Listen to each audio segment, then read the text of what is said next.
all property investors need to, at one point in time, think about trusts. They may not necessarily all need a trust, but you need to think about and understand them. The problem is they're so bloody complex. There's so many different variables here and there, which is why we today got on Jeremy Iannuzzelli. This session that you're about to watch right now is unreal. We had one of the most amount of people live watching this show because they were constantly taking notes about how to be a better investor. The whole point of this session is, how do the wealthy invest property? How do they go about finding these deals? And not just that, but how do they structure it?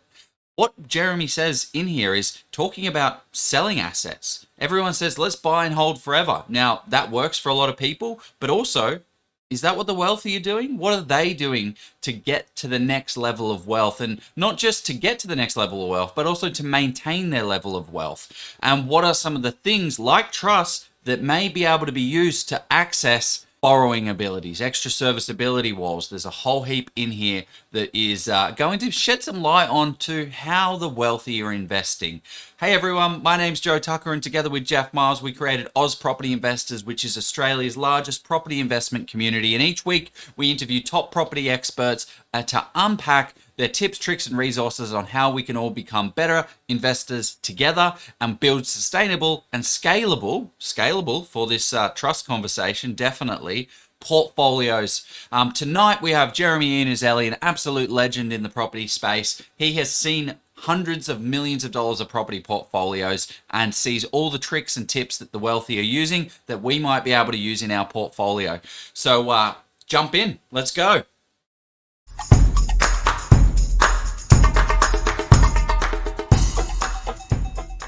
And we are live and late on Oz Property Investors. Hey, we bring the big names who had the big fun. Gee, I messed up a little bit. How you going, Jeremy? What's happening? Very, very well, Jeff. Juggling too many balls, Jezza. as we were talking about before the show.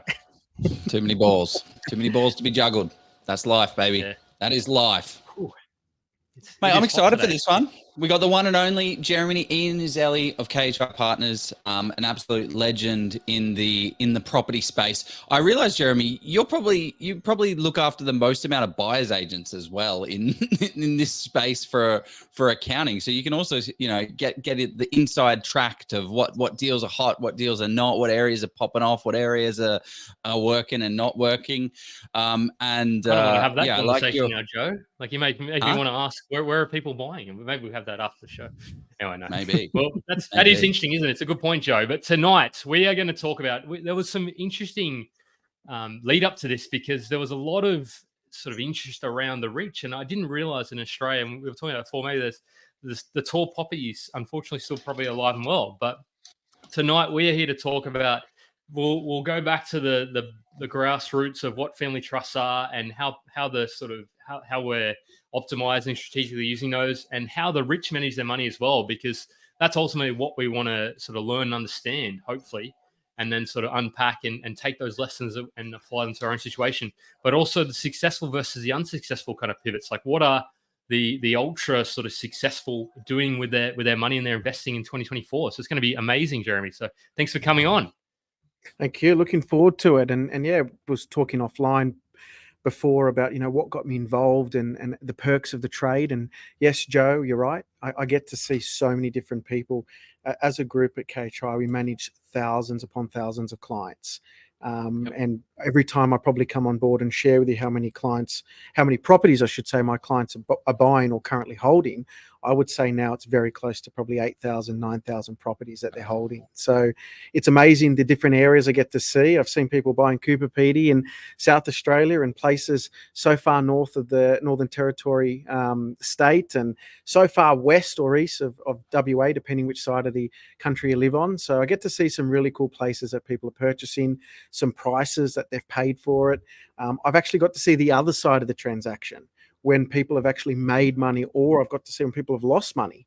I've got to see how much profit people have made on developments and how much money they've lost on developments. I've got to see the rise of Bitcoin and when people made millions of dollars, and I got to see the fall of Bitcoin when people lost tens of thousands, hundreds of thousands and millions of dollars at the same time. So I'm very lucky. Perks of of being in the trade that I'm in as an accountant, I do get to see the inner workings of many people, how they work, how they manage their money, how they buy in assets, what they're buying assets in, establishing those structures for them to do it. So very lucky buyers agents. You guys have, a great network of real estate agents. And as accountants, we've got a great network of clients who really we get to see and learn and appreciate how they're going, what they're doing, and what's going to happen and moving forward that they're doing as well.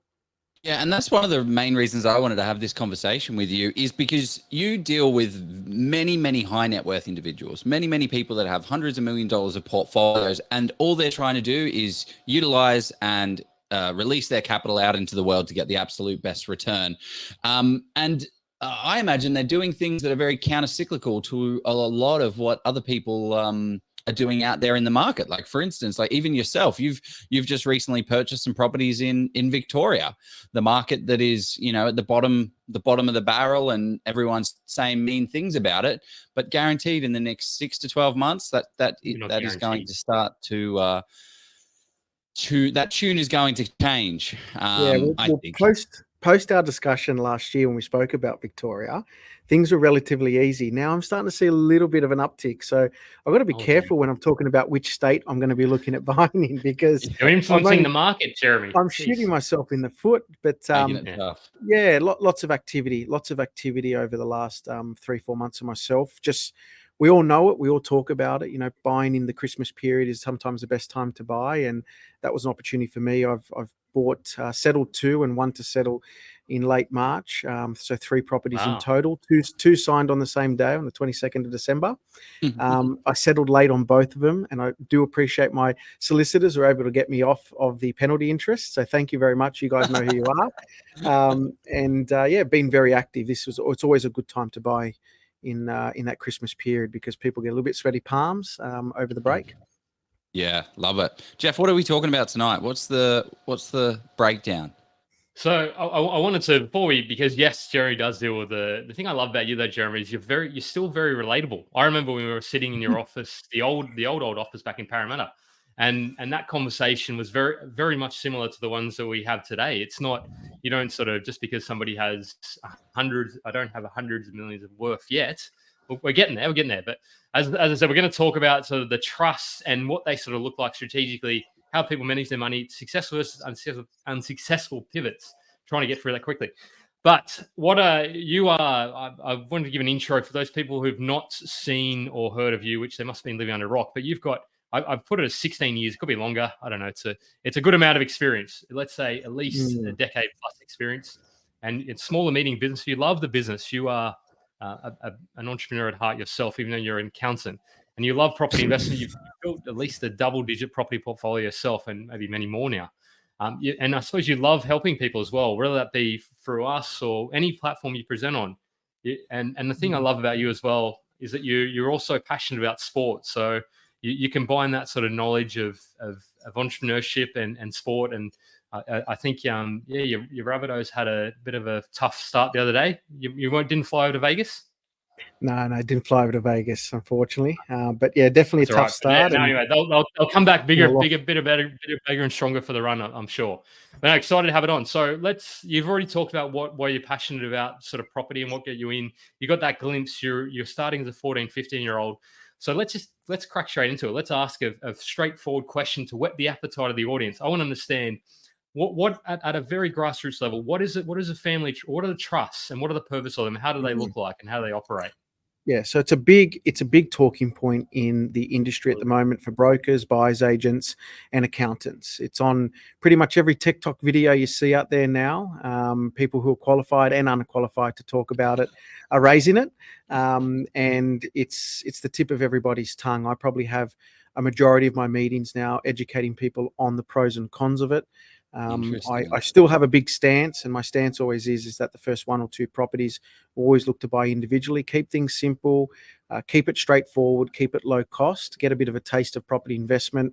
Your income will grow, circumstances will change, other doors will open, but then at some stage you do need to pivot in your structure. And today's talking about pivoting in structure, pivoting in wealth, and pivoting a property portfolio. But firstly, we talk about the pivot to structure. And the pivot to structure is for people that want to become a little bit more sophisticated with the way that they invest. A trust is a great entity for it. It's a great entity to hold an investment. We generally trade through companies. So anybody who's a developer out there, ideally you want to look at doing a company where you have the ability to retain profits. Joint ventures, you might want to look at unit trust, but you need to chat with your mortgage broker on it, because there are some pushbacks now from the bank I'm starting to see when unit trusts are involved. They still just can't understand the way the structure works and the pass-through to the unit holders. But nevertheless, trusts are and have been a large point for many people to establish inside their structure of owning assets. A couple of the pros and cons. Let's go with the 3 pros. Number 1, we always talk about the asset protection a trust can provide. Someone like myself, Jeff and Joe, entrepreneurs in business, providing advisory every day, we need to make sure that we're protecting our assets, not so much from the good people that are out there, but from the crooks, and there are crooks. So we do have assets in entities that we control but do not own, and that's the benefit of a trust. You control them via appointership, and you manage them by being a trustee, and there's ways to alleviate the risk of the trustee by establishing what they call a corporate trustee. That would generally be a $1 company, and that gives you the separate legal entity concept as well, because a company is managing the trust itself rather than an individual. The trust, we spoke about the asset protection of it. Again, you're controlling it but do not own it. We move then to the second point of it, which is a greater layer of tax minimization. Trust, again, is a fantastic way to distribute profits, depending if you've done a family trust election or not, or an unopposed election, or just had the preferences being nominated in the deed. But most cases you will distribute to your family, and that would be husband and wife, or partner. It would be kids above the age of 18, or a very small amount if they're below the age of 18, mum and dad, aunties and uncles, and vice versa, moving through to cousins. Again, it's all dependent on the deed itself. So a great way to minimize tax. I'm effectively doing it now. I distribute through to my mother-in-law, I distribute through to my wife, I distribute through to other family members as well. So it's a great way that I reduce my tax obligation by distributing that profit to those beneficiaries. So do those beneficiaries have to be a provider of value to the entity that's kind of doing it? Like, does your mother-in-law have to be an admin or something, or a secretary, or provide some value to it to justify the distribution? Yeah, not necessarily, no, but there's this concept called Section 100A. So I won't bore people into too much about it, but Section 100A defines that there must be an inherent benefit that the person is going to be obtaining from this. So my wife receiving a distribution, it's an inherent benefit that the trust is providing our family, because she's my spouse, and as our wealth grows, or her wealth grows, my wealth grows. If you ask her, as her wealth grows, her wealth grows. If my wealth grows, her wealth grows. That's what she says. So a bit of a tongue twister. But my mother-in-law, again, she's part of our family tree, and again, she grows her wealth in value. That's an opportunity for someone like me, that one day eventually she'll pass. Unfortunately, we don't live forever, and I'll be receiving that benefit. So there needs to be some inherent level of benefit that member of the trust or the beneficiary of that trust is receiving. So you don't want to give it to Uncle John, who's a fifth cousin, who's completely someone you met once in your life. You distribute it to him, you give him the money, he gives it back. You're starting to play with inside the Section 100A realms, and the tax office starts to look at it and says, well, is it a real beneficiary distribution, or are you doing this to try to avoid taxes? And there's that grey area that we always play with. Gets a bit grey. And is that what you have to do? Is not just so you distribute the funds to your wife, and then she has to use it. She can't just send it back to, like, I send it to my mother-in-law, and she then sends it back to me. That's where it's like, oh, that's a little bit. What are you doing there? You generally don't do gift and loan back arrangements. Again, it's not inside the spirit of the law. But if your mother-in-law chooses to give that money back to you, then she's well in her right to do that. You can't stop someone from being able to do something with their money, right? I can't do it yet, but wait till 5 years time. But maybe we'll see. Maybe a different story. Yeah, they've always tried to play with the trust rules quite a bit, but I suppose when a lot of politicians most likely have their own trust in place, you don't want to bite the hand that feeds you too much. Yeah. But this is actually an important point. Like talking about these trusts, I think is really valuable, because previous to being a buyer's agent, I was the head of sales of a legal tech company, and we worked with a lot of lawyers and things. And the way that lawyers look at trusts is very different to the way that accountants look at trusts. The way that accountants look at trusts is very different to the way that brokers look at trusts and consider trusts and think about trusts, which is why one of the reasons, one of the most important things for your team members is that they're all kind of communicating and all kind of singing from the same hymn sheet. Because if your broker is getting a trust for reason X and hasn't considered the accounting side of things, or your accountant is getting a trust, like, do you see these things? Do you see that happen in real life with some of your clients when someone's like, I need to get a trust, and it's like, well, from an accounting perspective, that's a terrible idea. From a broking perspective, it might work, but from accounting, it's terrible. What does that kind of look like? Yeah, absolutely. I feel like I'm battling sometimes other professionals because they're not looking at the deeper understanding of how that trust works with inside that person's overall situation and circumstances. Right. Couple brokers I've chatted with, I've had to educate them on land tax, especially in different states, when purchasing through trusts. And South Australia ideally, don't care. yeah, and or New South Wales, New South Wales, ideally you want to try to absorb as much of that land tax threshold as you can before you start to go into trust, because it becomes a quite expensive exercise. So it's really getting all the professionals on the same level, as you said, singing from the same hymn sheet, but also understanding pros and cons. Trusts aren't free. There is a cost of establishing. There's a cost of running. What's the pros? So what was the pros? Asset protection? Start with our first pro, which is asset protection, primarily while we go into it. Our second pro is the ability for tax minimization. More doors you can open to minimize your tax, more opportunities to exploit strategic things that may happen inside your own personal circumstances. Your wife could have a child and not be working for the next 3 years. You've got an opportunity to distribute profit. And the third reason, which is becoming more prevalent now, and again, it's the third reason, not the first reason, is the borrowing capacity benefits that a trust can provide. Yeah. Not all banks, but some banks will allow you to utilize a separate legal entity concept, as long as that trust has been structured the right way and able to meet all its commitments, not just the commitments of the property itself, but the commitments of the trust. So if it's able to meet all of the commitments of the asset and the trust, then in most cases the debt can be negated, as long as you then purchase a subsequent property in a subsequent entity.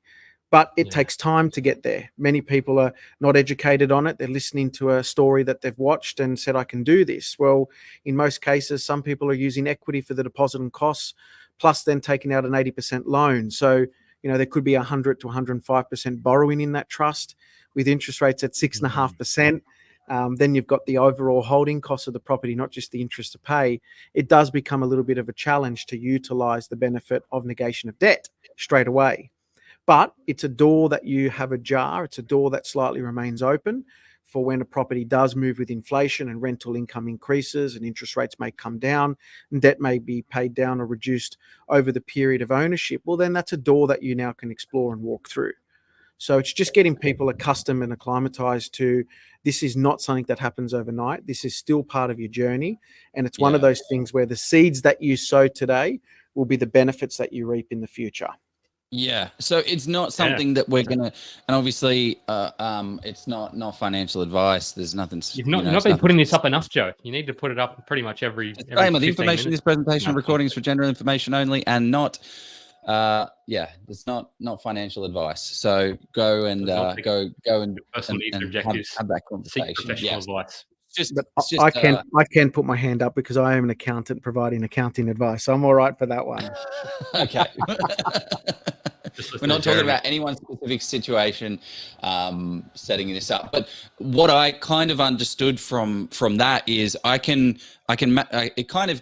what is going out there in the market right now is more people are interested in trust. Why are they more interested in trust? Well, because it looks like you have the potential to max out you can get to a point in your borrowing capacity where you can no longer purchase property, and then you're stuck waiting for that portfolio to build out.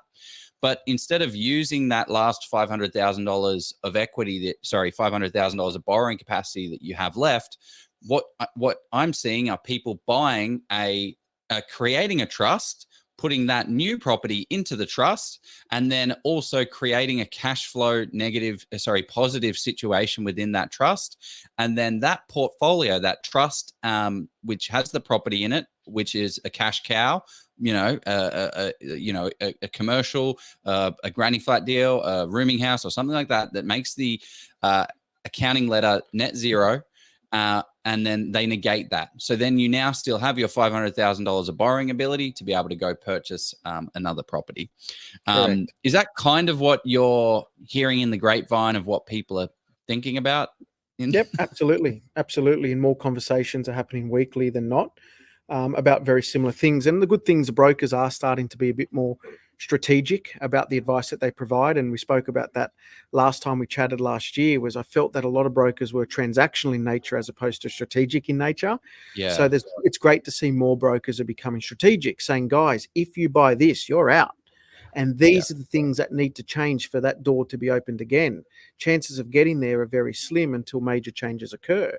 But if you can establish a trust and have that breathing space, that borrowing capacity left over to get that property in there, and buy the right property. You've got to make sure you're buying the right property. It makes no sense to buy property in a trust that eventually you'll move into, because we're going to lose the benefit of the land tax and CGT exemptions. We need to make sure there's a property where you can manufacture equity. Throughout my whole portfolio, my properties have all had an X factor attached to it. It's had granny flat potential as a minimum. It's been subdividable. It's duplexes. It's triplexes. I'm going through some quotes at the moment for a unit block I'm building in WA. So everything's very strategic. Every property I'm purchasing has a business plan attached to it. And that's my way of being able to manufacture not only the income, but equity at any particular time and take advantage of a situation. So you do need to be very selective with the type of assets you're putting into a trust. You don't necessarily want to be putting, if you're looking to expand borrowing capacity moving forward, a $1.5 million unit in Bondi, renting for circa $750 a week. You do need to make sure that it is meeting what your strategy, your business plan, and the goals and objectives you're setting out for your portfolio in the future. One of the questions that's come up about me is, Joe, you're a fan of two properties in one trust, say one cash flow and one growth focused property. What are your thoughts on that? Yeah, perfect. I've got a number of trusts, 8 trusts total in my portfolio, and a number of properties in each trust. So there's no rule to say that you must have one trust per property. And I generally try to use a cup example for my clients. You might have 1, 2, 3 trusts, 1, 2, 3 cups, that is. And then you have a property in each. And then property number 4, you come back to trust number 1. And it's kind of like just filling the trusts up a little bit as they go, because by the time you're buying property number 4, you've owned property number 1 in trust number 1 for maybe 3, 4, 5 years. And you're letting inflation take its time and its place to grow the rental income. And hopefully with that, maybe some reducing of costs and reduction of debt. So there's no rule. You'll read books out there. Yeah, you'll read books out there, one property per trust. That's not what accountants will tell you. Accountants will say, you have amount of value in a trust that you're comfortable with. Because again, we go back to our pro number 1. It is for that asset protection. We don't want to have a huge amount of wealth in one entity just in case something does go wrong. Yeah. So why do we that's the main reason of more asset protection. That's why we're topping it off. And the borrowing strategy as well, Joe. Borrowing strategy meaning that if you want to negate the debt of trust number 1, you do need to make sure that you're purchasing in a separate entity. If you don't negate...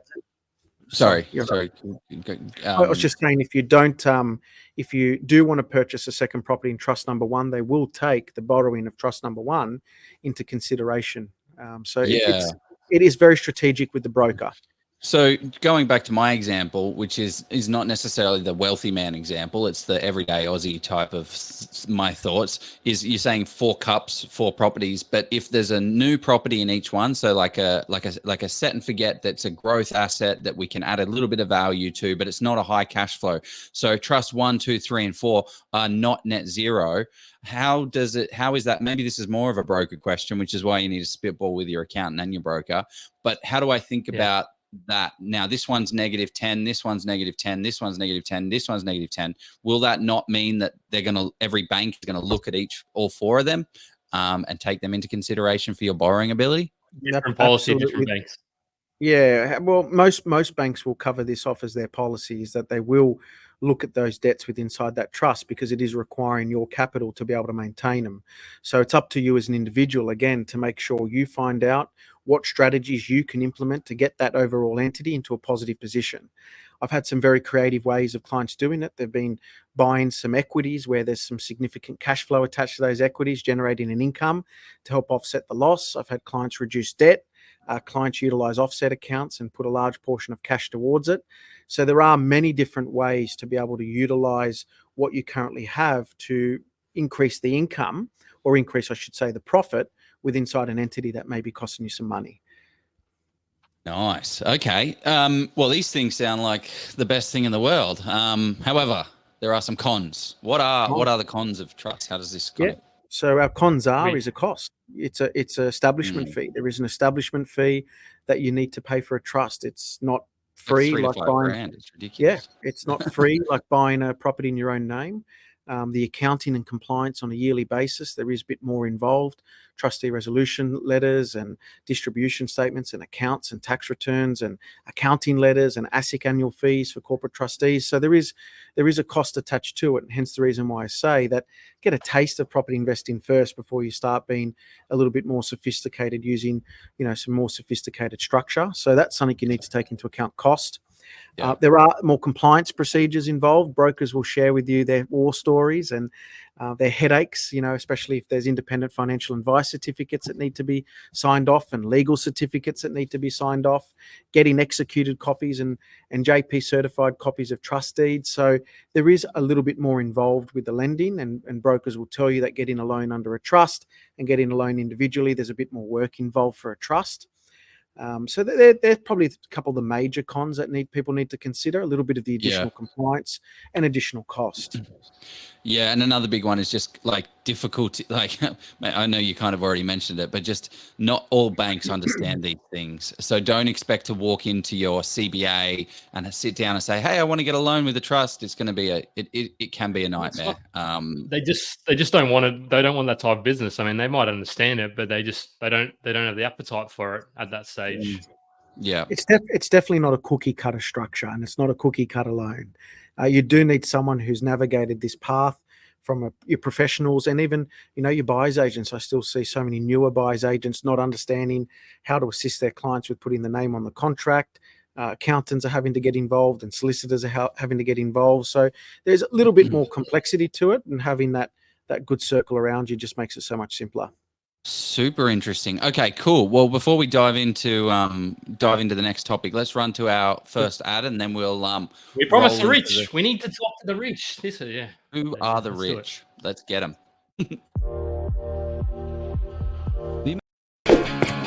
Ladies and gentlemen, we have a special announcement from the master of commercial property investing, Steve Polisi. I love commercial property. Get ready to have your minds blown, as Steve is back, and he's got some pretty exciting news for us. Steve is unleashing his second sensational book upon the world, and get this, for the Oz Property Investors members out there, he's giving it away absolutely free. Yep, 100% free. Yep. 100% free for all property enthusiasts who want to learn and grow on their commercial property investing journey. But he's also added a little extra chili to make this deal even spicier. With this free book, you'll also receive a complimentary 1-hour strategy session with the man himself.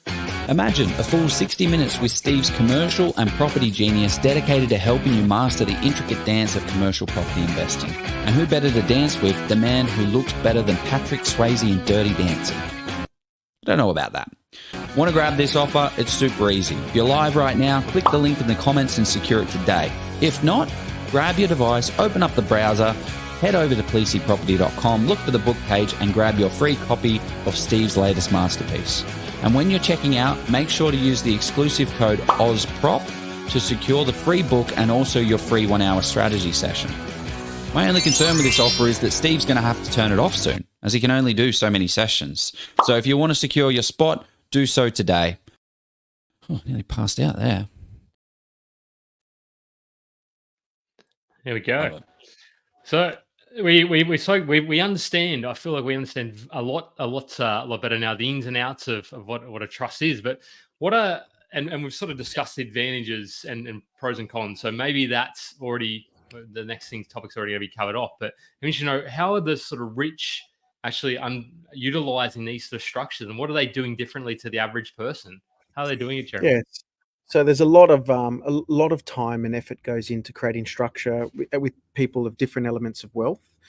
So a lot of the wealthier clients that I've got will generate a lot of income from their businesses, whether it's salaries and wages, exorbitant amounts, eye-popping stuff that makes you think, how the hell can you spend that much money? But they do. But for them, their mindset is not about reducing, say, tax through negative gearing. Their mindset is, I'm making lots of money. How do I make more money? And how do I incentivize myself to make more money and not give 47 cents away? So with effective structuring of trust, we can distribute, as we mentioned, to family members, but we've also got this beautiful benefit of being able to distribute to corporate beneficiaries. And corporate beneficiaries, other people name them as bucket companies, for instance, or profit holding entities. But accountants like to call them their technical term, which is called corporate beneficiaries, otherwise a company that they control and have ownership of. And what they do is they'll make their profit via their trusts, and rather than distributing it to themselves, because they may have no more eligible beneficiaries that are humans to do so, they'll shove that profit into companies. And that profit will be taxed as a base rate entity by memory, which is about 30%, or not a base rate entity. I'll double check that. But regardless of it, it's not a 25% tax rate in most circumstances because it doesn't pass the passive income test. It's 30% in most cases. But for them, they look at that as the best return that you can get, because I'm generating this extra $100,000, $200,000, $300,000 worth of income and wealth through my investments. And it's not going to me where I'm losing 47 cents, including Medicare levy on the dollar. I'm shoving that through to a profit holding entity at 30 cents in the dollar. So their argument is, Jeremy, I'm making a 17% return on my money purely by saving the tax. Now, the catch is that money needs to come out of the company at one stage or another, but we have the ability to strategically take that money out of the company through dividends. And how we structure that profit holding entity means that we can potentially get it out with no further tax implication other than the 30% through the use of franking credits. I'm getting really technical here and going into a very heavy level of... It actually makes sense, though. Like, at a very high level, basically, instead of paying 47 cents, there is a way that I can structure it so I'm paying 30 cents. I mean, of course, you need to speak to your professionals and understand the ins and outs and the legalities. But, I mean, to me, that sounds I'm very interested in that concept. Yep. So, and then they'll use those investment entities. Yeah, they'll use those investment entities, Jeff, to build up large sums of cash, and then they'll, inside that same entity, they'll then go buy some equities, for instance. There's no capital gain. I think there's another interesting question, maybe another little add-on. Can you distribute to a super fund? And when we say super fund, we can even put it SMSF, self-managed super fund. How does that, can that work? Yeah, so the answer to your question is there's a Part 8 associate rule. So if you have a trust, you can't distribute to your own self-managed super fund, but a self-managed super fund can be part of... Yeah, a self-managed super fund, though, can be part of a unit trust, for instance. So I've got many clients that have established a unit trust, put together 12 or 15 different unit holders, with their super fund being one of those unit holders. Unit trust makes a profit and then distributes to the unit holder. So very common, big listed companies like GPT and other unit trusts like that, they will have super funds that are unit holders. So you can invest your super fund money into these listed units on the Australian Stock Exchange, and you'll receive a distribution from the property portfolio that they create. So it's called a REIT, Real Estate Invested Listed Trust, and it's very common. It's just at a much smaller scale when you're doing it across your friends, family, or other people. That'll cost you a little bit. He charges by the hour. That's a funny way of putting it. But no, so this another sort of one. Can the bucket company invest money rather than distributing dividends? So is that sort of rolling? I don't know if you can do this. My understanding is you roll it into another deal, so to speak. But then what happens there? Or can you the bucket company... Yeah, the bucket company can invest its money that it's received from the distribution of the trust. As I mentioned before, there's lots of clients who will invest in equities or other, cash flowing assets inside the company. I've even seen many, many clients do deed of loans where they'll use this profit holding entity as a bank. So rather than going to the Bank of CBA or the Bank of NAB or the Bank of ANZ, they'll go to the bank of their profit holding company, And rather than paying interest to CBA, ANZ, NAB, they'll pay interest at an arm's length distance, a proper loan contract like that nice fat thing you sign when you buy a property, to their own company. So there's multiple ways to utilize this profit holding entity. And this is one of the things that the wealthy people do. They don't pay a lot of interest to banks. They pay it to themselves.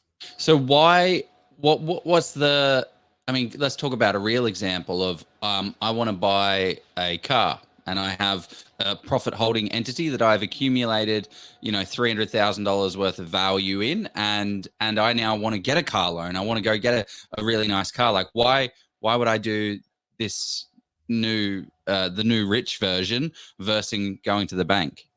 Yeah, the difference is you're paying interest to your own entity as opposed to paying interest to the bank.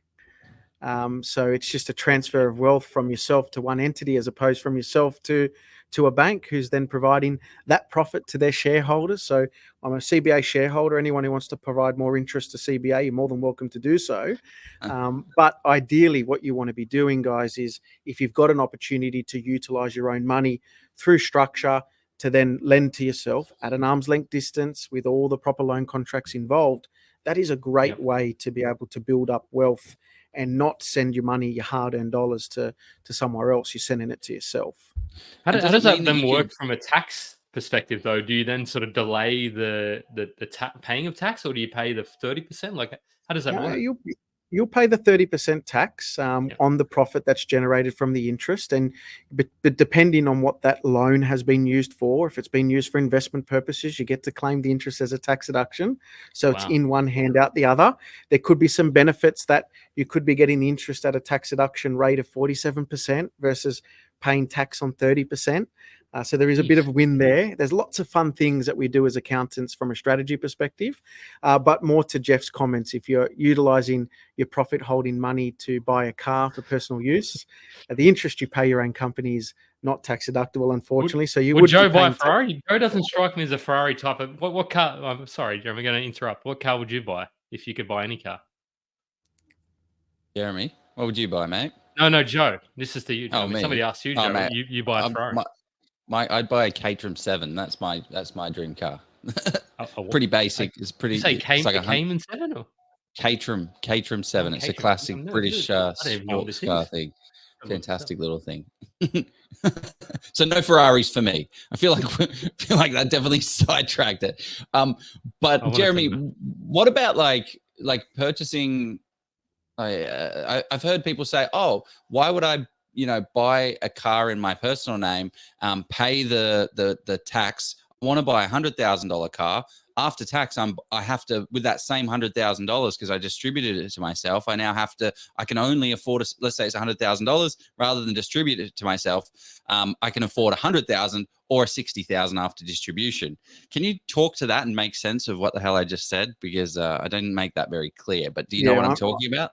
I'm struggling. I think you're gonna have to rephrase that question for me on that one, but I'll try to make sense. So you're saying, Joe, you've got $100,000 and you pay tax on that, and then after the tax, you've only got, let's say it's 30%, you've got $70K.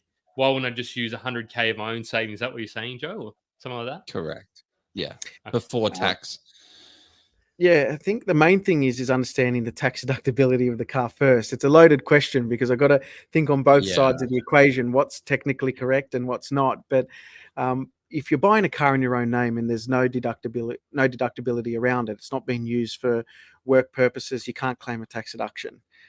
I've got a sports car. It was my dream car and it's in my own name and there is no tax deduction against it. So I have not bought it in a profit holding entity, a trust, nor a company. Because you don't need this level of car to drive around and do the things you need to do. What car is it? It is your dream car, Jezza? My dream car was always a BMW M3. So I was fortunate enough to purchase one, and that was kind of my reward to myself after many years of sacrificing and making some good decisions. Yeah. So I was very lucky. And probably the other thing I would say about that, Joe, is with that $100,000, you've paid tax on that already anyway. So regardless, you can't. It's nigh impossible unless you're like a company like Google who's buying stuff in Ireland, and you've got maybe a tax rate of 12%. But if you're lending, if you're lending the money, you can then have access to 100% of the capital, right? Like if you're lending it rather than buying it, and paying the tax outright. I think the main thing is to take into consideration is that when you're lending money, utilizing your own corporate entities to borrow and use that for assets, for argument's sake, you're still using money after tax from a lending perspective. So again, if you've distributed 100 grand from a trust to a company, the company's now paid tax of 30,000. There's 70,000 left over. That 70,000 then is used as from a deed of loan perspective to then lend against an asset itself. So I think that's important. There's no tax benefit in you're not paying. You're still paying the tax on the money you're lending out. It's just obviously a net effect. Right. But there's some of the common things that we see. Very, very wealthy people that they're doing. That's super. So how do they get their money out? So they've now built an asset, and now built an asset base. They've got multiple trusts that are spitting off cash, and then they are living a nice lifestyle. But they're like, you know what? I want to now get this cash. Want to get access to this $400,000 that I've got sat here. Like, what does that look like? How do we get the money at the bottom? Yeah, well, that's the mindset of the wealthy. So they've already set themselves up from a salaries and wage perspective of a certain amount of income that they need. They're getting that either from their business as a wage that they take, or they're getting that from their employer, for argument's sake. Everything else that they do, they don't get gratification by buying Porsches. This is the really wealthy people I deal with. I've got many clients who are still driving around in 1999 Hiluxes worth $30 million, or Toyota Corollas worth $50 million. So their gratification now is not by buying luxury things. They've got it. They know they can do it. And for them, that's all they needed in their life, the ability to know that they can do it when they want to do it. So what they're doing is, rather than saying, well, I'm going to take the money out and spend it, they're saying this is all extra income that I have that I don't need. And this is now going to go towards further assets. So you'll find the mindset of many wealthy people is that they don't necessarily what you see on Instagram is not reality. They may look like they're on a beach, but they're not. They're on a beach working, or they've taken a number of photos on that one trip, but behind the scenes they're doing their 20 hours a day. So you'll find the mindset of the really wealthy, any extra income that they have, they're saving the tax and trying to utilize as much after tax money as they can to continue to buy more assets. So how far along in my journey do I need to be thinking about this type of stuff? Is this like an initial consideration, like, great, you're now a property investor? I've been in the Oz property investor, because I speak to people all the time. Been in the Oz property investor group for 3 months now. I don't know what I don't know. What do I need to know? What is this something that I jump straight at, or time? What does it kind of look like? Yeah, the question is when to pull the trigger. And as I said to many people, it's not something you do straight away. It becomes a very expensive exercise if you want to, and I say probably over ambitious if you decide to do it quite early. It's a conversation that you start early and you bring it up often, and you execute it at the time that the professionals around you say that you're in a position to execute it. I wouldn't recommend this for a young kid on their first job earning their 50 grand a year. I think there's more things in life you need to do to educate yourself, get your first couple of properties under your belt. But as you've progressed through your career and your wealth is starting to build, and you can see through the wisdom you've gained and experience you've gained over many years, you've got a bit of a path laid out in front of you. That's when you start to move from discussion to execution. So there's no significant point in time where you pull the trigger. It's a conversation you start early. You continue the conversation throughout your time, and then the people around you will help execute it at the right time. What are the mentalities that you're seeing, and I don't know, the way that the people think that are the super wealthy, that they're doing, that they're not, the everyday person is just not thinking about, not having in their wheelhouse? I reckon I can answer that. Yeah, Jeff. No, you go, mate. You go first, and then I'll absolutely delayed gratification. Like, there's even in the comments on the post, like, there's so many people saying buy these quite speculative assets, or that's what the wealthy are doing. The wealthy probably they might put 0.5% of their wealth or 1% in cryptocurrency, but they're not going out there and putting 50% of their sort of investment pot into those assets. They're saying, okay, that may go up 20% tomorrow, but that's not why I got into that game. I got into the game to make money. I've already making money, a lot of money elsewhere.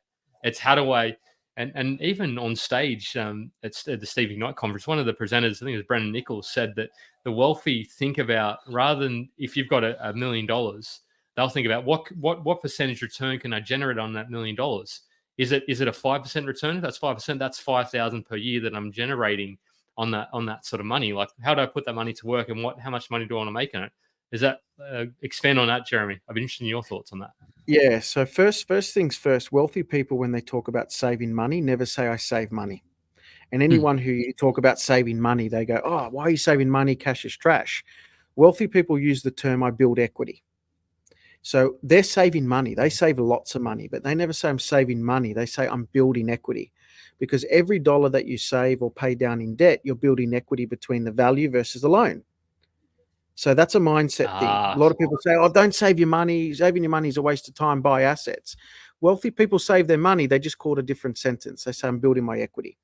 That's number one. Okay. Number two, you're right. They never speculate in assets. The wealthiest clients that I buy never try to buy in new greenfield areas or speculating when the bottom is or trying to pick the next boom location. They're actually happy to pay slightly above the bottom of the market. In fact, I've seen them pay 20% above the bottom of the market. What they're after is trigger points of when to go in there. They're happy to ride that wave. They don't need to be the first surfer on the wave. They definitely don't want to be the last surfer on the wave, but they're happy to be in the middle of the pack, because what they do get is that certification that the decision they're making is backed up by data and science. So wealthy people are very happy to let the people, early birds, get in there and win the NVIDIA jackpot. As you've probably seen, NVIDIA go through the roof in the US stock exchange. That's still going up, is it? Still going up, but the wealthy people may have gone in there after the prices went up by 100%. It's still gone up another 900% since, but they're happy to let that first 100% slide, because it gives them, again, that certification that they're doing the right thing. That certificate in their hand saying, yes, this is now an active investment for us to enter into. So again, I think. How do they feel about debt levels? Like, how do a lot of the wealthy feel about debt levels? Are they highly leveraged or not so leveraged? Yeah. So another thing. Well, someone said lever to the X. A lot of the wealthy That's people, Hayden, they'll have debt. They'll have debt. Believe it or not, it's the more common high debt levels that I see are between mum and dads. It's Joe, it's you and I. It's Jeff, it's you and I. We're the ones that actually have much higher debt levels than they do. A person with $50-60 million worth of net wealth might be only leveraged about 30 to 50%. You might be shocked to hear that, but which is still $20 million though. There's a gross amount, still quite a bit of percentage-wise. Yeah, gross amount, still quite a bit of debt, but from a percentage perspective, I very rarely see them hover above 50%. Yeah, wow, that's massive. Well, that's a lot less than I expected. But for everyday Aussies and everyday normal people to try and get ahead, you don't have much of a choice. You don't have much of a choice but to lever to get to that next level. But you're doing it successfully and smartly, that allows you to unlock the equity, to be able to have the growth, to be able to continue building the equity to go again and do the next one.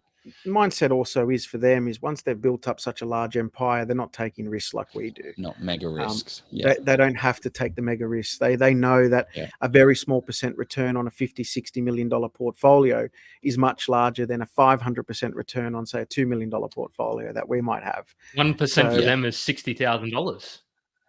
Yes. No, more. More. 60, 600? $600,000. $600,000. Yeah.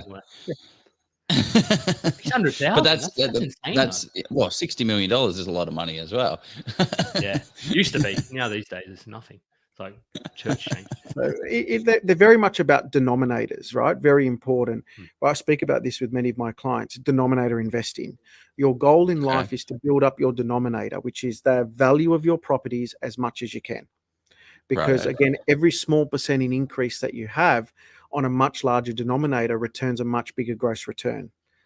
So I always advise clients, if you are trying to build up your wealth, your goal is to build up that denominator, make that asset base as big as you can, as safe as you can, of course, but as big as you can, because what that snowball does is very small returns do turn into very large gains from a gross perspective.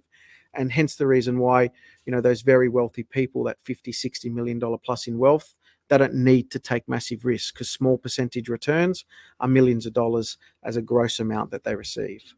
Yeah, and actually, it might be worth it going, swinging this back into the property space. What are your thoughts on people going for lower value properties, focusing in on positive cash flow, as opposed to focusing in on good, high growth type assets? What are your thoughts around that? So there's a place and time for every investment, right? You got to invest what you can afford into. I typically wouldn't, in my personal journey at the moment, with the way that my portfolio is going, I wouldn't be buying $200,000-$300,000 properties, because I see them as contingent liabilities. Why? Because a roof on a $200,000-$300,000 property will probably cost the same as $1 million property. That $30,000, $40,000 roof. Any roofers out there, correct me if I'm wrong, but on average, a tin roof on a 150 square meter floor plate property, which would be doubling 250 square meters of roof space, might cost you 40 grand. And that same property located in a really good blue chip suburb will still cost you 40 grand to fix that roof. A hot water system will still cost 2 grand. So you got to factor in that those costs, based upon, again, the denominator, the value of that asset as a percentage, is quite high. But everybody needs to start somewhere. And I built my portfolio off those $200,000-$300,000 properties. I copped a lot of slack early on for doing that. And that's where you start your portfolio, because you don't have a choice, right? It's trying to buy the best property in the best location at the best price for the buyer brief. And what's suitable for me, my buyer brief as Joe, is completely different to Jeremy. Jeremy, yours is completely different to Jeff. Jeff, yours is completely different to mine. And the best property might actually be a $300,000 property in WA or Geelong or whatever. But yeah, I guess my big focus is capital growth for residential property. And I see a lot of people saying, no, I need to have that cash flow. It needs to be a cash flow, not from a net numbers perspective. They don't look at it as a combined, the way that I think you think about property is like, well, what is the net number that we're actually getting? If we're getting $1,000 a week rent, $1,000 a week, $1,000 a year positive, but it's not growing, then I'm not really attracted to that, because the overall net position is $1,000. But if I'm losing $1,000, but my property is growing at $20,000, I'm now at net 19. That's one of the shifts that I see a lot of more sophisticated property investors thinking about property, rather than just no, I need to have it as net cash flow positive as possible. Yeah. But is that a question or a statement, Joe? I don't know. Just say yes. You're right, Joe. Pat me on the back. Make me feel good. He's absolutely right. So, growth is initially what we're all after in everybody's early stages of the portfolio, and cash flow is what helps you keep them. So you still need to have one eye on both, one eye on growth and one eye on cash flow. And that's what leads us obviously into this whole topic today, is the pivot. There needs to be a point in time where that pivot occurs from growth to cash flow. I still to this day, and I say this to everybody, I still to this day can't take my balance sheet into Woolworths and walk out with a bag full of groceries, because they won't accept it. No matter how wealthy you are, it's always the Tom Cruise show. And Q, if you had a Tom Cruise show me the money moment, but in the end, there needs to be a time. There needs to be a time where you need to convert your growth from a balance sheet amount of wealth to what's in your bank account wealth. And that's where the pivot needs to occur at certain stages of your life. Some people do it early on, some people do it later on, and some people do it in the middle of their journey. And some people are balancing that pivot the whole way through their buying process or their buying journey as well. Okay. For me, I've always had a bit of a balance, and at the moment, I've probably pivoted to a higher cost-based property, generating a high level of return, more cash flow, not focusing as much on trying to find the next hotspot where there's going to be a substantial amount of growth. I'm comfortable with my denominator. I'm comfortable with my balance sheet. And if it ticks on by inflation every year, I'm happy, because my denominator is quite large now to start with. What I'm after is a conversion of that balance sheet to P&L. So so I think I know what type of properties you refer to, because we've alluded to them throughout the show and chatted to them. But I imagine you're looking at ones with the value add where you can build, as I said, your unit blocks. Is that sort of what you're buying at the moment? You're looking for value add, then you can convert to more cash flow, kind of more doors. Is that what you're looking at? Absolutely. Absolutely. So for me, I'm always trying to find a shortage in the market. I'm not trying to find probably the next hotspot, but a shortage. We all know the biggest shortage in the market is dwellings. We all know that there's a massive rental shortage. So, like anyone in life, a successful businessman will find a gap and plug it. My portfolio is no different. I'm finding a gap and plugging it. I'm finding a gap in an area where there might be a commercial property shortage. I'm finding a gap in an area where there might be a rental shortage. And I want to buy in that area. I want to expose that gap and I want to plug it. And by plugging that gap and solving this, the problem, providing the solution, there's wealth that you generate. And you could have a capital wealth or you could have a cash flow wealth. And ideally, you try to work out the feasibility to obtain both. What sort of metrics? What sort of metrics are you looking at for? Because you might see that gap now, but what happens in 5 years' time if other people see that gap as well, and then there's a glut of supply? Or how do you account for that? How do you think about that? Yeah, it's always a risk with any portfolio, a glut, a supply. At the moment, I still think we're far away from having supply issues simply because of the significant amount of migration that has come and will come, even if it is slowing down. So I think we're still, I think we're still pretty safe for some time in a majority of Australian areas. But I'm not running into very high density areas to try to compete with developers because I haven't got the pockets full of cash like they do. So I still got to play with inside my realm and play within my safe space. So when does this pivot point start for people? Like, when do you typically see the people making these transitions to these different types of assets? Because the goal is now building an asset. So what I'm kind of gathering from this conversation is we're trying to build our asset base. We're trying to build our nut, our nest egg as big as possible. And we're going to be doing that by distributing it to trusts so we can protect it a little bit, open up more borrowing capacity so we can continue building and building and building a sizable portfolio that's going to allow us to do things. But what you're going to realize is that I need that money. So what point do you kind of see people making this shift and change? So major thing that happens and the shift that occurs is when work becomes a chore for them. I don't have a business where I can relax. I'm tired. I'm stressed. I don't want to be chained to a desk. I don't want to be chained to a hammer. So that's generally a bit of a realization moment for many people, and they may start to convert and pivot their portfolio, whether it's shares or properties, out of capital growth and into more cash flow, out of risk into something more secure. So generally, age is one of the factors that I see. Commitments around life, especially if you're wanting to start a family. When you're young, it's all gun ho, and you're very confident you'll find a job anywhere. And we might be a business owner, you'll be able to work 80 hours a week, and the cash flow is not an issue because you've got a great business making lots of money. But sooner or later, there's that light bulb moment, and you start to say, I can't continue doing what I'm doing. It's not sustainable. I need now to find assets to substantiate and replicate what I've been able to achieve from a salaries and wage job or from a business. So that's a little bit of a moment of when that pivot occurs. And wealthy people, the mega wealthy, the people with 30, 40, $50 million of wealth that I assist, they're always looking for properties where they can add further cash flow because they're happy with their balance sheet. They know it's going to grow. They just assume it's going to move by at worst inflation. So for them, it's how can they generate more income? More income allows them to do more things. Does that look like for them reducing the amount of time they're working and leaning more on their assets? Is that what it actually looks like? Am I sort of picking up? No. In some cases, yes. In some cases, yes. Some people are motivated to go to work not for going to work anymore. They're motivated to go to work for new challenges. So again, many of these wealthy people that I manage, they're still working, but they're working for different reasons than you and I now. We work to put food on the table, pay our bills, and enjoy a very balanced life. They work because their next challenge is to build a 200-unit apartment, to have 400 employees in their company. Some of them are to buy yachts, and good on them for doing it. But for majority of people that I manage, it's just that next challenge is to take them to a new limit and test themselves, because their argument is life gets pretty boring once you've kind of accomplished everything you've set out to accomplish. Yeah, I always think this is more a personal question.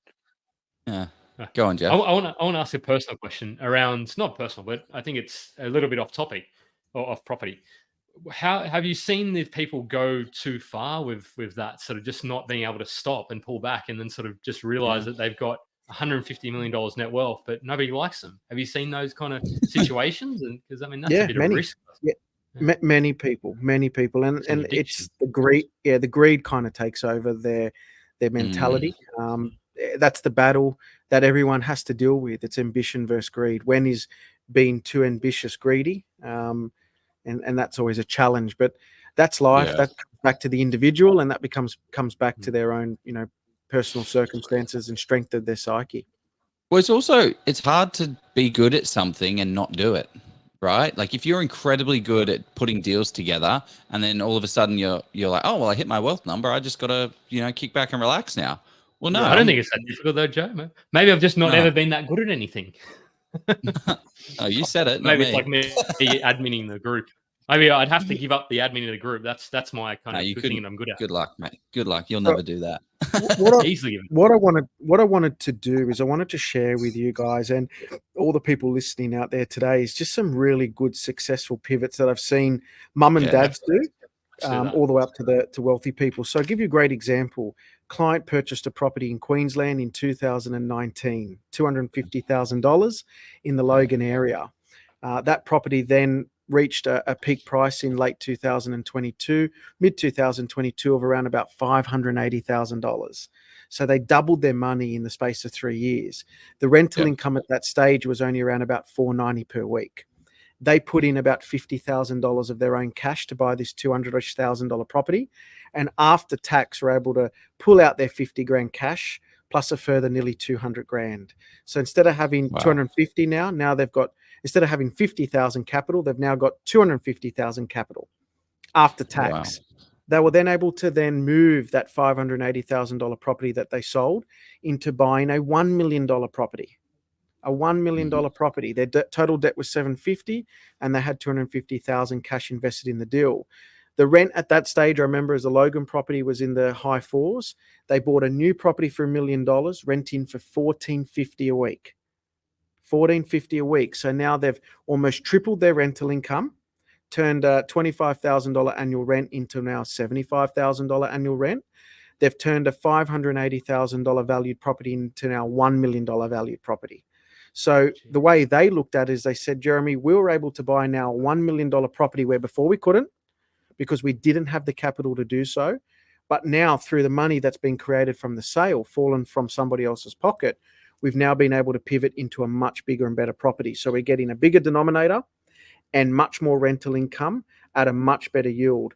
And that is an asset that one day, if you work towards paying it down and interest rates start to subdue, that's a property that could provide you a passive income for the rest of your life with no other portfolio needed to substantiate it. So that's a very successful pivot of someone moving from a very low cost asset, getting some good value gains in a short period of time, building up a large denominator with a significantly better rent. That's a great example of a good upgrade. That's unreal. That reminds me of who did we have on? Super big guy. 0 to 240 properties, right? This guy, Steve McKnight, man. Steve McKnight. There you go. There it is. Steve McKnight. Yeah, 240 properties. I don't know. It was there and it's gone. But he has 240 properties, 0 to 240. And then now we spoke to him, a year ago. He's like, no, I have four properties. I've sold all my properties. Now I just own commercial, spitting off cash flow left, right, and center. That's all I want because I've had the asset base. I've now sold down the asset base. And now I'm moving on to the next one. And this is one of the biggest things that I think there's different tracks down investing. There's the kickback, relax. I'm going to do set and forget and buy and hold forever. And you can make it happen. You can have 5 or 6 property portfolio, but you are going to have to wait. If you're not going to be active, you're not going to be able to accelerate as fast. Then you've got people that are more active and more open to doing renovations, subdivisions, developments, granny flat deals, those type of things. And it's then it's creating that nut so that you can then convert it into things. And then they're like, great, exactly like what you're talking about, Jeremy. We've gone from 250 to 580. So we've got 132% capital growth in a couple of years. It's done what I needed to do. Now I'll transition those funds into a commercial asset or into an asset that's going to give me a far better cash flow Otherwise, it's just sat in this asset. It's not going to give me that, and I don't need growth as much as I need the cash flow. Yeah, could be a residential asset as well. But Joe, what are some of the reasons? What are the trigger points of someone doing that, right? And that's where an accountant or any professional comes on board. Yes, Yeah. that yield on cost, $480 a week rent on $250,000 purchase price. Wow, Great. that's a great yield on cost. But we can't always measure the performance of an asset on yield on cost. We've always got to look the yield on valuation. I have an asset now worth getting $480 a week, worth $580,000. That yield is, That's like 4.8 in the early 4%. In the early 4%, would I be buying as an investor a property where it's getting early 4% yields? In some cases, yes. In some cases, no. But that person then, as again a successful pivot, was able to buy a $1 million property, and this was a residential property actually, renting for $1,400 a week. That's a cracker yield. We're now talking, over 6%, heading towards 7% yields. So you've always also got to look at your yield on valuation. That's important, because quite often I'll share with people and say, guys, at the moment, your net yield on your residential property after you take into account all costs is 3%. But if you were to sell, pay the tax, you could put the money in the bank at 5.2% term deposit and get more cash flow from having money in a bank as opposed to keeping your money in that property. Now, money in the bank's not going to it won't grow. There's no capital growth in money in the bank. But if you're after cash flow, you need to start weighing up those two assets side by side. Do I keep the property getting 3% net yield with risk and repairs and maintenance, or do I put my money now and pay the tax and put it in a savings account and get 5.2? So that's how I then start to look at my own portfolio and compare, are my biscuits feeding me? What? Are my biscuits feeding me? There's no point having biscuits in the cookie jar and they go moldy. You got to eat them. So I want to make sure that my assets, my biscuits, they're producing me what I need, my sustenance.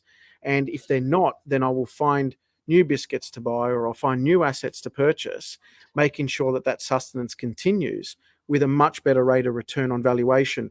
Now, again, this is not a secret. If you look at the very big real estate listed entities, your Charter Halls, your GPTs, your Cromwells, they are constantly moving their assets. They'll buy a property for 40 million, do some cosmetic renovations, get a great tenant, get the yield up to net 7, net 8, net 9% on cost, then flog it off to somebody else, a hedge fund, with a net 4% yield. And they've made their $20-30 million. So they've got a useful life for their assets, saying, we've bought this, and until this valuation goes down to net 5% on val, we're then going to move this on. So people need to be very active with how they look at what their assets are producing on a valuation basis. Tim Tams, whoever's listening, I love Tim Tam. But you need to look at your asset on a net valuation basis in the yield it provides to understand that is your asset efficiently getting you what you need. Yeah. Can I ask? There's a couple of. I always like to throw what the person, the audience, or what the less than positive commenter thinks. So just about the scenario. So somebody's done that and done fantastically well. How can somebody look to repeat? Or can you repeat that in 2024? Like where are you doing that in 2024? Is kind of the question. And I don't like that mindset, but that's what some people think. Yeah, absolutely. There's opportunities galore, because we've got to bounce back in many of the real estate markets. We've got prices in Perth, as we know, which have doubled in the space of 2 years. We've got prices in Sydney now on the rebound. We've got some prices in Queensland still growing. So there could be opportunities where you've made double your money in the space of 2-3 years. The longer we wait, there might be some more growth, but our percentage per year reduces. So if you've made 134% in 3 years, 134% in 3-4 years, it's an average rate of return of, say, 30-40%. We hold that for another 10 years and it only grows by another 10%. Well, then we've now made an only net 16-14% return each year. Still very good, but not as good as saying 134% over 3 years. So then you now move your money into a different market where it's at the start of its cycle. And it could be Victoria, it could be other places. You move your money into the start of another asset cycle where it's growing. It could be commercial, could be development properties. At the moment, development properties are not holding their value compared to what they were when interest rates are 2%. There is a significant discount on development properties because finance is so tough. if you can afford to hold it, there's a significant uplift. Timing is everything, yes, and there's always needs to be an element of timing in everything we do, but it's understanding when to cash out on your value and then find that next asset, that next value. You know, if you've got a car for 25 years, you don't keep putting a brand new engine into it sometimes. Sometimes you sell the car and you buy a new car with much upgraded technology around it, more suitable for the time. And that's how you got to look at your property portfolio or your assets that you're owning, whether it's in shares, property, or other gold, silver, precious metals, things like that. Wow. Okay. So never sell is what I got from that. No, I'm kidding. But that is the opposite. Never sell to buy Ferraris, Joe. That's probably what you should say. Yes. But if you're selling to upgrade your assets, of course, that's brilliant. What is the ultimate best utilization of that asset? Because property markets, we've had a massive boom and all markets have moved and shifted over time.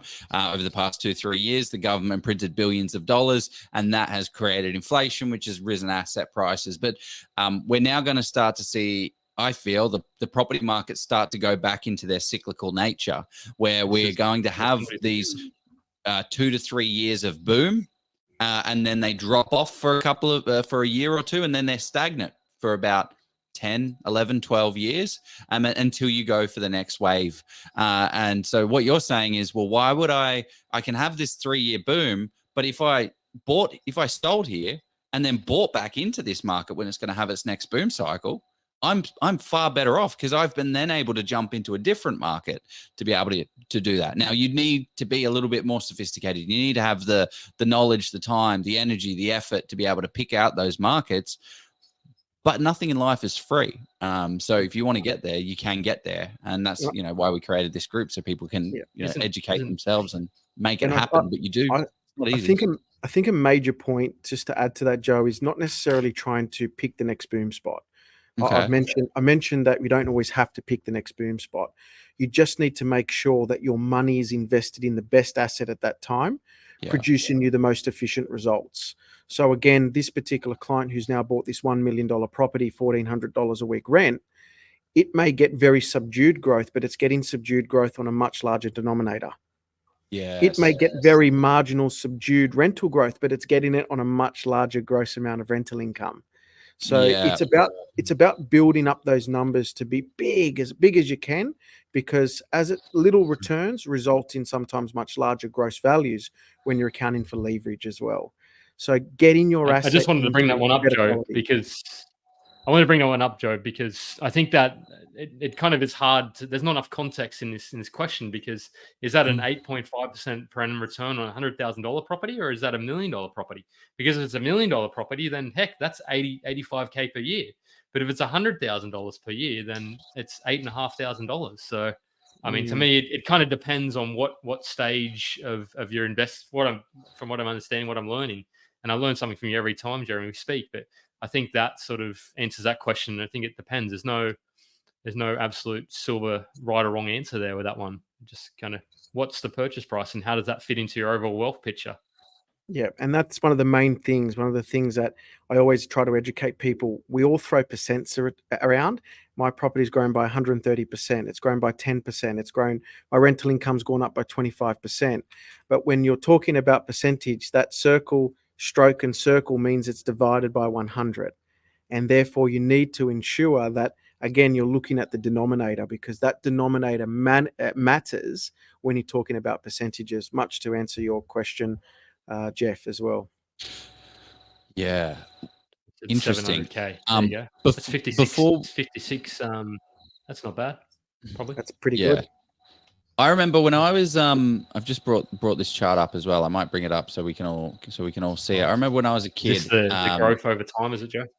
Yeah, the compound interest over time, which got me into property as an investment vehicle itself. Just understanding the concept of what compound interest is.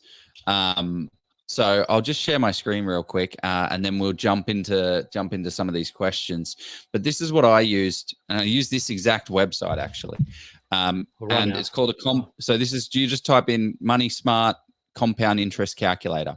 So I was considering shares. I was like, cool, I'm going to go buy share investing. I have, let's just say $100,000.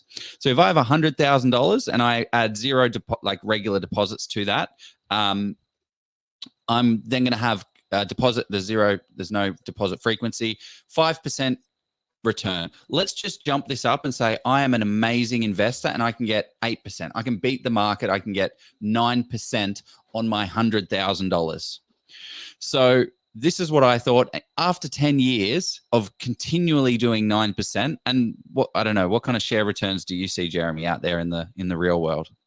Oh, look, yeah, there's some out there which are consistently getting between your 6s and 8s, and majority though, the average would probably be between about 4 to 5.5. Wow. Okay. You're talking about -4 to -5, would you? Because a lot of people just think they can pick the share and they just end up picking one that's then goes down. Yeah. My first share was Woolworths and then it went down 30%. I was like, I don't understand how that can happen. So anyway, we put in $100,000. After 10 years, it has doubled and given us $145,000 extra. So it's gone up to $245,000, which is unreal. What I then did was, instead of doing that, I used leverage and I used a property. I used to buy a property with my $100,000. So I now own a $500,000 property, and we can have a 5% interest rate of return. So let's just say the property market doesn't do as good. On average, over the last 30 years, it's done 6.9%. But let's just say we have it at 5. That means I now have $323,000. If we go up to our 6.9% example of what Australia has done, it gets even wilder. It goes up to $500,000. I don't know how to pick shares to double my money, but I do know how to buy property to be able to do that and get that, because I've got that leverage on there. So that was a fun tool that helped me out. Super basic, but why I wanted to come back to it was you were talking about utilization of the asset to get a bigger, more expensive property, and getting a better return. And that's exactly what you did.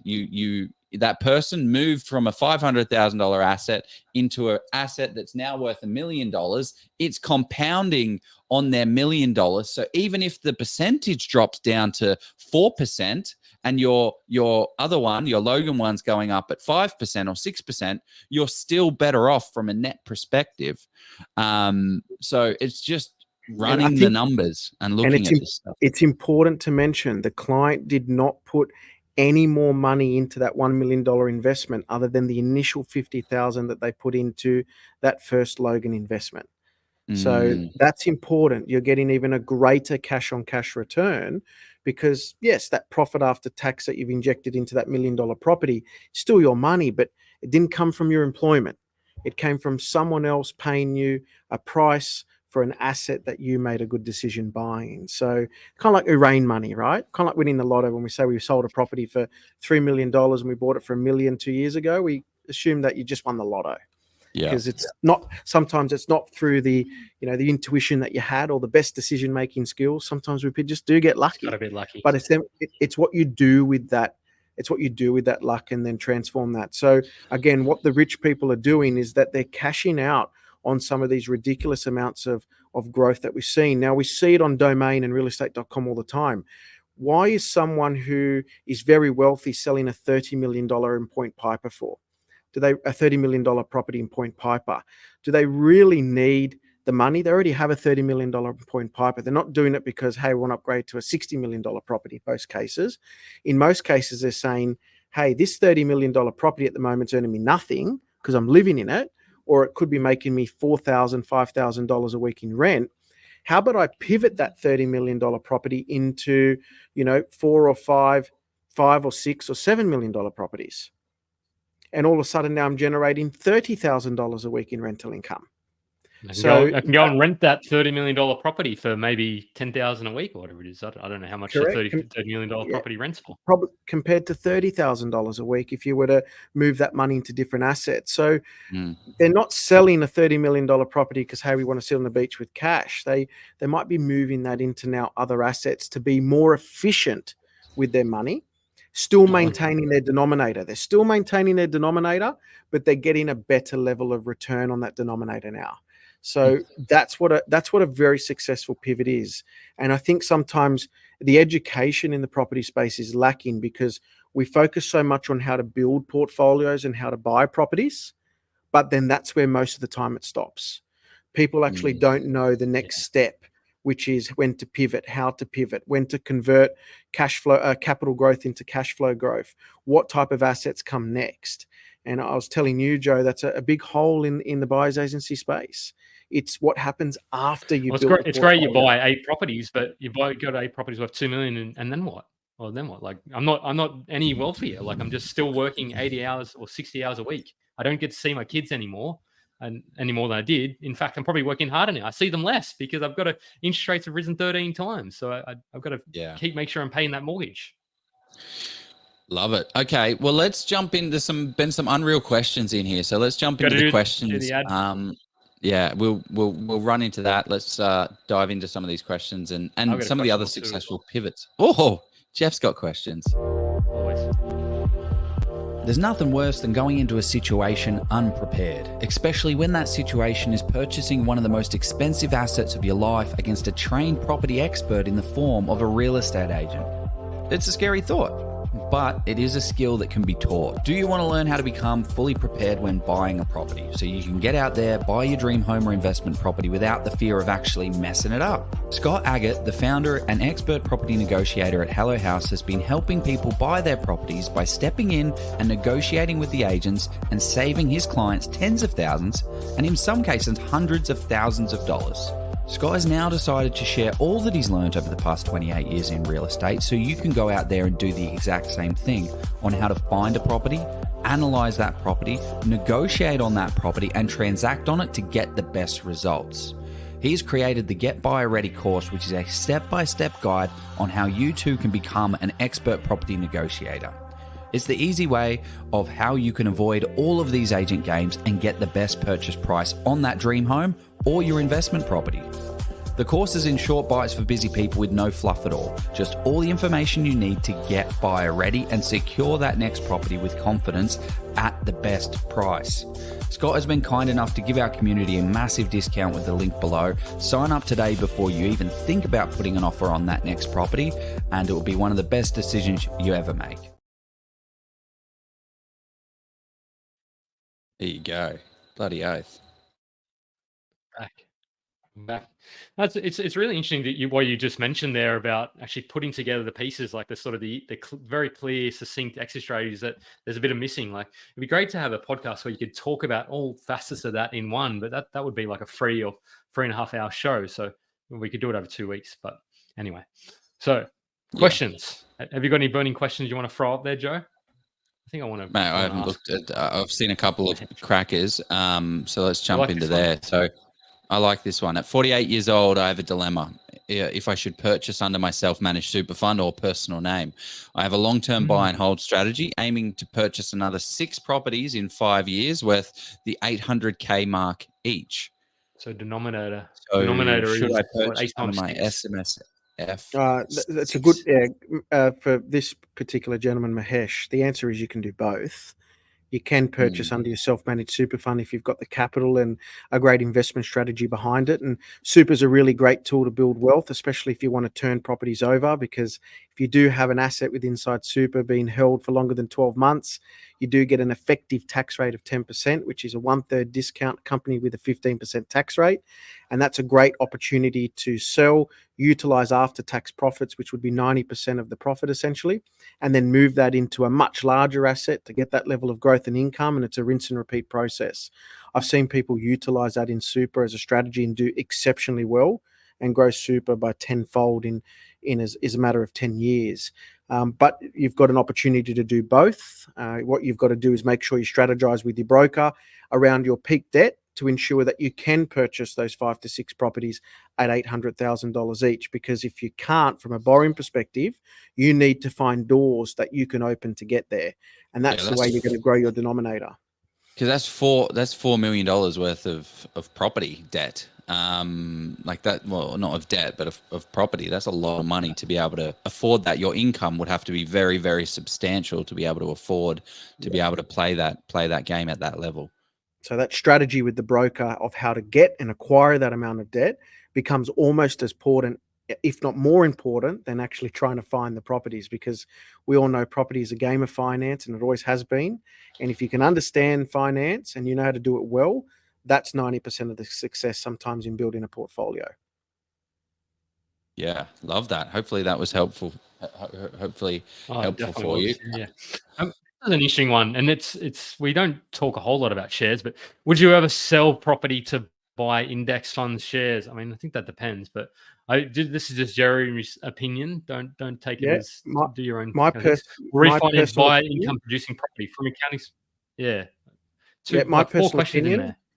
Yeah, my personal opinion is yes, I would do it, and I've seen clients have $35 million unencumbered property portfolios. I shared this example with you last time. He was making $200,000 passive income from the whole portfolio because his land tax bill was over $600,000 a year. He made a decision to sell $10 million worth of his property, lose about $1.8 million in capital gain tax, and retain 8.2 to then put into index funds and other shares. And his cash flow on his entire portfolio, including his shares, grew from 200,000 to well over 700,000. So yes, the answer is I would do it. I would also invest in alpacas if I saw that as a great opportunity to make money and generate cash flow. So for me, I'm not with the 90s, wasn't it, Jeremy? Like invest in an avocado farm or something. Yeah, I would invest in avocados if there was a proven strategy that it would generate good, strong, safe, secured returns. So for me, again, I'm always after my money invested in the best asset, efficiently moving in the background, surpassing returns that I've researched and educated myself on. Yeah. So to answer that question, yes, I would. From an accounting perspective, is there many mechanics around doing that? No, we sell the assets, we pay the tax, then we move the after-tax profits into the shares that we want to be purchasing or to the assets we want to be purchasing. So there's not a huge amount from an accounting perspective. You pay tax on profits and then move those after-tax profits into better performing assets. Probably is. Probably hot. Crypto alpacas, probably. Maybe would it be interesting, because I'm thinking about like a portfolio like over time and seeing what it would be a valuable, and maybe Jeff, you can shoot this down if it's silly, of like going through a case study of what happened to someone over a decade. Johnny bought one property and then he bought another property. He had $500,000 to buy. He used $80,000 to purchase it. He then bought a second one. This is what his cash flow looked like. This is what his income looked like. He then tapped out a borrowing capacity, and then in year 3 he bought this. I don't know. I mean, would that be valuable for people? Would people want to see that kind of play out? But then the question, not fire emoji in the comments if people would want to see emoji. I know, sure. It's just easy. I'm not saying that Jeremy, we're asking you to do that, but not now. It's kind of interesting. It's definitely not now, no. But it would be interesting to see like a real portfolio. Doesn't have to be real, but like what it actually looks like in real terms and on numbers side of things as well. I think that'd be fun. You got a fire emoji coming up. Yeah. Oh God. Well, fire emojis don't pay the bills to spend the time to do that. So okay, cool. If you have multiple trusts, properties, and businesses, how do you suggest sitting down with your accountant to review the best structures and the way to is minimize the right word? Minimize tax and maximize wealth. Yeah, minimize. Yeah. That's the right word. You can't avoid tax. Yes, that's the one. Avoid the tax. Yes. Yeah, there are opportunities to minimize tax and maximize wealth, because wealth is not just about cash flow, as we know. It's about capital growth, and it's not just about capital growth. It's about cash flow. So there are great ways to do it, but your accountant is a very valuable member of your team. And many of my larger clients, I do monthly meetings. Medium clients, I may do 4 to 5 meetings a year, and we actually don't talk about tax in majority of them. It's more about what things they're looking at doing to maximize their wealth, and then I incorporate that as part of my tax strategy with them. Smaller clients, I generally open myself up to have a chat with them a couple of times per year, and sometimes it's just the 5 or 10 minute conversations, which is that light bulb clarity moment that we need. It's not how long or how many times you sit down with your professional, it's what you get out of it. Yeah. I've sat down with many professionals where I'm sitting there and for 2 hours I'm trying so hard not to pick my nose because I'm so bored.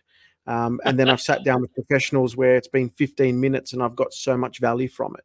So it's not about the amount of time or how many times, it's the value you're getting from each little time or moment that you're spending with that professional. If they can give you some really good cheese in a small period of time, you're probably on the right track. Is the answer to this one, Jeremy, how do you balance tax minimisation and maintenance of servicing? Have a great accountant and have a good broker? Is that this is also like a question around like negative buying a house and land package, right? You buy a new property that has all this amazing stuff, tax depreciation benefits. What are your kind of thoughts about those, and how do you think about balancing? Because I buy established dwellings that don't necessarily have all that much depreciation. Still needs to be factored into the net percentage. But yeah, how do you think about that? So I'm an accountant, so it's terrible I'm going to say this, but tax minimization is so low on my list that I very rarely touch upon it. My first couple things and metrics I'm always looking at for any asset is security, sustainability, and wealth that I can generate. Those are the three things I'm after. I want a sustainable asset, I want a secure asset, and I want to be able to create wealth on it. I'm looking for income. What's your definition of security? Is it like it's not going to drop by 30% tomorrow? Yeah, it's buying in a mining town versus buying in a major regional hub or a blue chip area. For me, buying in a mining town comes with significant rewards when things are hot, and it comes with significant losses when things are not. So I'm looking for those things. I want to focus on how much money I can make. I focus on trying to generate the most amount of wealth from cash or balance sheet wealth. Then at the very end, I think about tax minimization. At the very end, I think about tax minimization because in the end, I want assets to be growing and making me money. I don't want assets to be costing me a lot of money. Yes, I get a lot of tax back, but I'm spending that money to get a small portion as a percentage back. That's not a sustainable investment, and it's not a secure investment long term. And eventually, if you sell it, like you see depreciation, you got to sort of add it into the CGT. Yeah, that and there's so many circumstances, and I'd love to do proper case studies. I've seen so many properties being purchased with clients where they've made $150,000 capital growth. Great, fantastic, but it's cost them $120,000 over 10 years to get it. Yeah. Yes, there's some tax benefit they've received. That's the unsuccessful pivot, isn't it? Yeah, there's some real tax benefit they've received. So the net cash flow loss may have been $80,000. But yes, it sounds good, $80,000 to make $150 in 10 years. But what could I have done with that headspace and that $80,000 to buy better producing assets? So I've seen that calculation. I've done that calculation for many clients, and it happens more often than not. It genuinely happens more often than not, where their holding costs over the life of the property is not much better, or not much behind the amount of money they've made from a sale perspective. So it happens. They're the stories you don't hear about at barbecues because no one wants to share the bad stuff. They'll only share with you the good stuff. I'd love to sort of see that unpacked. Yeah.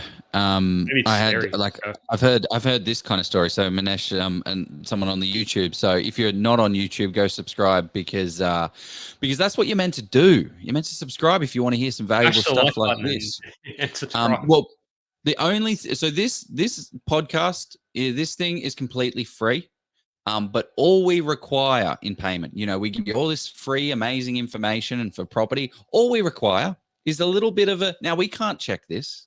We need a bit of a gentleman's agreement, a gentleman's handshake, a madam's handshake to say, you know what, we'll just hit that subscribe button. So that is what you guys need to do, apparently, for us to grow. So that is the reward that we get for providing all of this stuff to you. But what I see all the time is people having this story. I have 3 units purchased 10 years ago, and now I'm planning to continue investing. But the story is more around, I purchased 3 units, a townhouse or one of these off the plan apartments, and they just haven't gone anywhere. And it's such a sad story to hear, because that opportunity cost is massive of what you could have done if you invested in a good investment property. And I think the main thing is to point out again what people do, and the successful people do, and how they pivot, is they don't hold on to a dead duck. That's their words, not mine. Jeremy, if it's not moving the way we need to, we're quick to make the decision to cut it off. They're quick to make the decision to cut it off. And that's what I'm seeing some of the wealthy clients are doing at the moment. They may have bought a development site. It's not ripe for an opportunity because the market has changed and the sentiment around development has changed.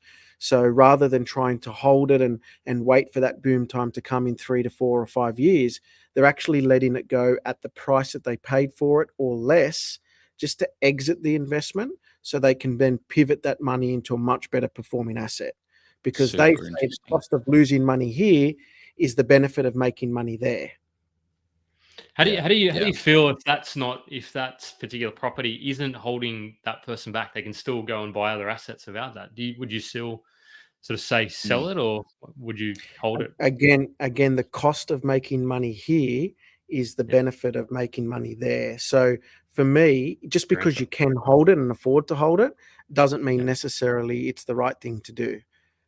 You've got to look at where you can pivot, and that's why we talk about that pivot and rebalance, is where you can pivot that money into a better asset, generating a better level of return and making your money work more efficiently for you. That's the whole thing. We get complacent, and we should be effectively trying to make things more efficient every way we can.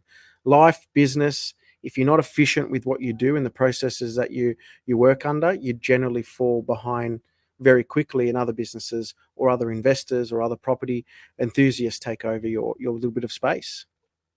Yeah. So true. This has been an unreal session, mate. This has been much more than I expected, just talking about rich people.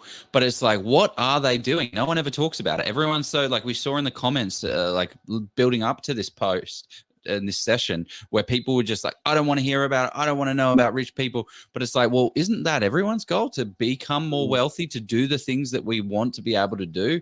Because you don't have that stuff right now. Isn't that where you want to get to? Because if you start shooting that down and that's bad, you'll never want to get to that level, right? Because internally, it's the whole religious thing of what is it, it's easier for a man to go through the eye of a needle than it is to enter the gates of heaven. Whatever the hell it is, you feel guilty around wanting to do that, and you'll never reach that level of wealth because of that guilt. So a lot of value shared. How do people get in contact with you, learn more? Who I know that you kind of. I like the way you usually say it, Joe. How do people get more Jeremy in their lives? Oh, that's what I missed. Go. So there's definitely lots of content out there. So feel free to Google my name. Huge amount of content out there that I release with some of Australia's most well-renowned property professionals, including yours truly, Joe and Jeff. So more than welcome to look at that content. It's free. I promise. There's no click the link below and pay me $10,000 for the secrets. I love to give it all out. That's my passion, which is trying to get out to the masses and unleash a lot of these secrets that wealthy people are utilizing to build potential and unlock property portfolio profits. Feel free to reach us out on our website, khipartners.com.au. There is the contact us, and feel free to very busy. Send out a shout out, and we can have a chat with you at a time. But he always makes time though. That's what I love about you. Yeah, I don't know how you have so much time, mate. I always feel guilty calling you, but it's always a valuable chat. So I'm like, I'm going to get a lot of value out of this, so I need to have the call. It's always bloody solid. You don't ever sound as stressed out as me. So I think there was a question here about work-life balance. How do you do that? How do you find that balance, Jez? How do you kind of make sure that there's not a whole heap of overwhelm?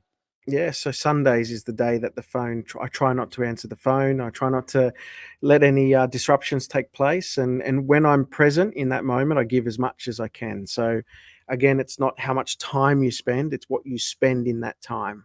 The moments you spend in that time. So for me, every little second I get, I give it my all and get as much as I can out of it. I need to leave the phone more in another room or just somewhere I can't touch it. I need to do that more, I think. But that's... Well, if you didn't get any value out of this, you need to rewatch it, because there's nothing but gems in here. Thank you very much, Jeremy. Anything else left to say, Jeff? I just wanted to say thank you for being such a great mentor for all of us, Jeremy, and Joe and myself included, and I've been on the journey for 9 years at least now, and hopefully we'll get you back for a few more sessions at least. But no, you have a great evening. Thanks again. Thank you very much. Pleasure. Thanks, guys. Let's go buy a property. See you later. Maybe in a trust.